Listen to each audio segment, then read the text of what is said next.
हमें उन कमज़ोरियों को भी स्वीकार करना चाहिए जो उन्हें विदेशी देशों में सामना करना पड़ता है। हमारे मिशनों, विशेष रूप से खाड़ी में स्थित मिशनों में समर्पित श्रम अटैक हैं, जो श्रम और अन्य शिकायतों का निवारण सुनिश्चित करते हैं। विदेश मंत्रालय ने इस बोतल की दक्षता और प्रभावकारिता बढ़ाने के लिए प्रौद्योगिकी और डिजिटल प्रणालियों के उपयोग का लाभ उठाया है।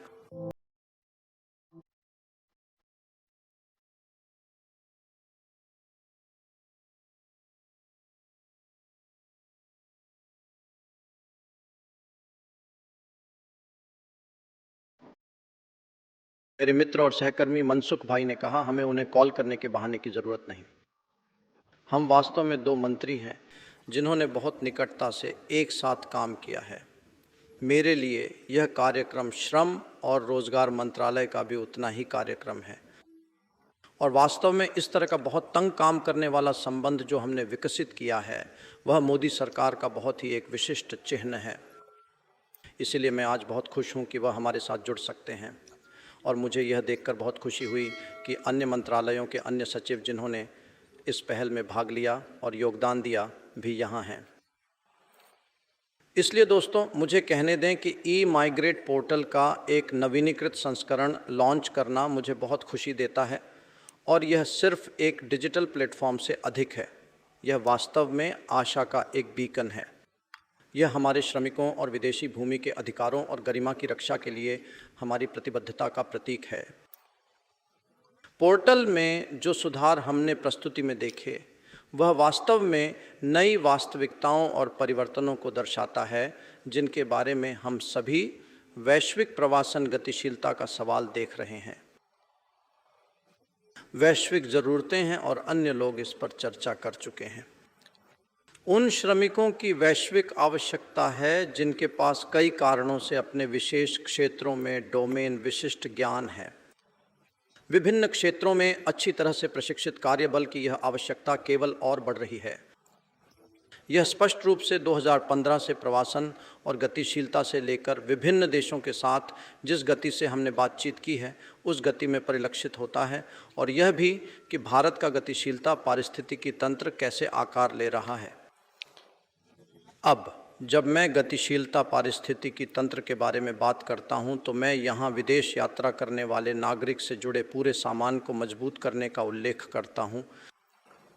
उदाहरण के लिए, पिछले दशक में हमारे पासपोर्ट जारी करना लगभग 2 गुना हो गया है, और यह मुख्य रूप से इसलिए है क्योंकि हम आज दुनिया को वैश्विक कार्यस्थल के रूप में देखते हैं और दृष्टिकोण रखते हैं।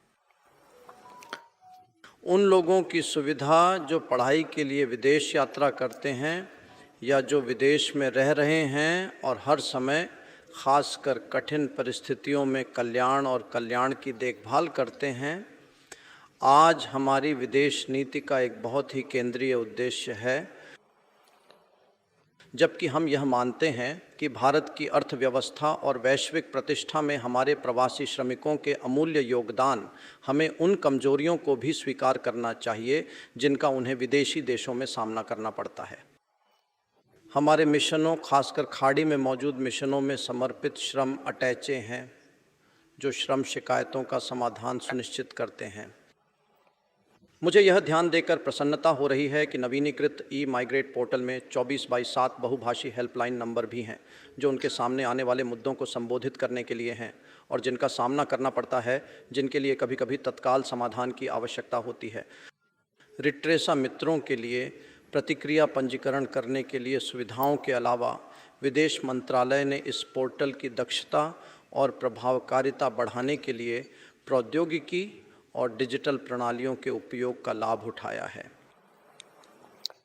आव्रजन सेवाओं के आउटरीच का विस्तार करने के लिए और इस साल की शुरुआत में इलेक्ट्रॉनिक मंत्रालय के तहत एक एसपीवी साझा सेवा केंद्र CSSE के साथ हस्ताक्षर किए गए।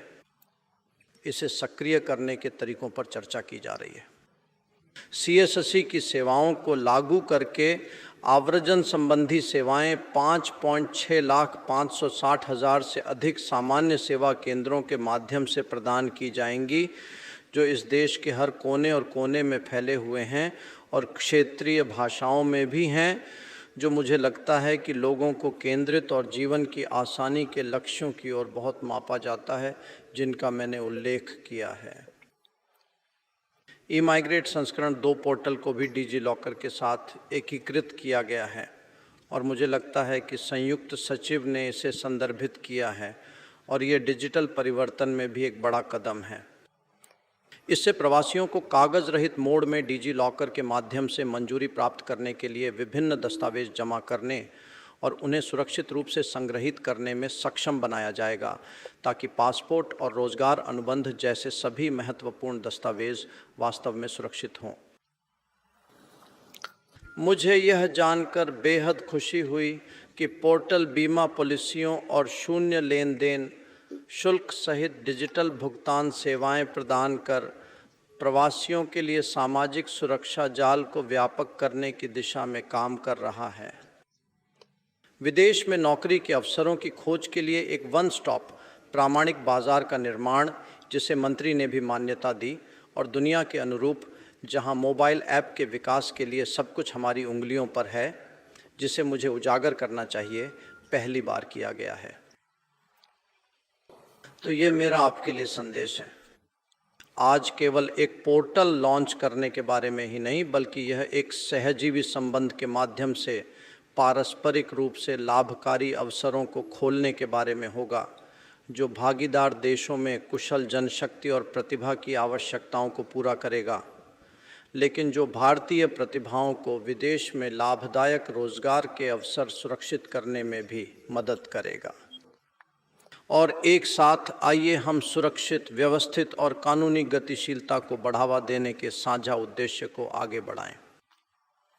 भारत सरकार विदेश में प्रवासन के सुरक्षित और कानूनी चैनल बनाने के प्रयासों में दृढ़ रहेगी और मुझे यकीन है कि प्रौद्योगिकी से सशक्त प्रवासियों के सभी रक्षक और उनके सामूहिक अनुभवों के माध्यम से जनता और राष्ट्र के प्रति हमारी प्रतिबद्धताओं को पूरा करने की दिशा में काम करने के लिए तैयार होंगे। मैं सभी प्रतिभागियों और विशेष रूप से उन राजदूतों से आग्रह करता हूं जो आज इस उद्घाटन कार्यक्रम में हमारे साथ शामिल हुए हैं कि वे भारतीय प्रतिभा और जनसांख्यिकीय लाभांश पर ध्यान दें, जो भारत आपके देशों के श्रमबल आवश्यकताओं को पूरा करने के लिए प्रदान कर सकता है। मुझे उम्मीद है कि भारतीय श्रमिकों, विदेशी नियोक्ताओं और भर्ती एजेंटों सहित सभी संबंधित हितधारक इस पोर्टल का उपयोग करेंगे और इसके लाभ को पूरी तरह से लाभ उठाएंगे। मैं आपके लिए धन्यवाद देता हूं।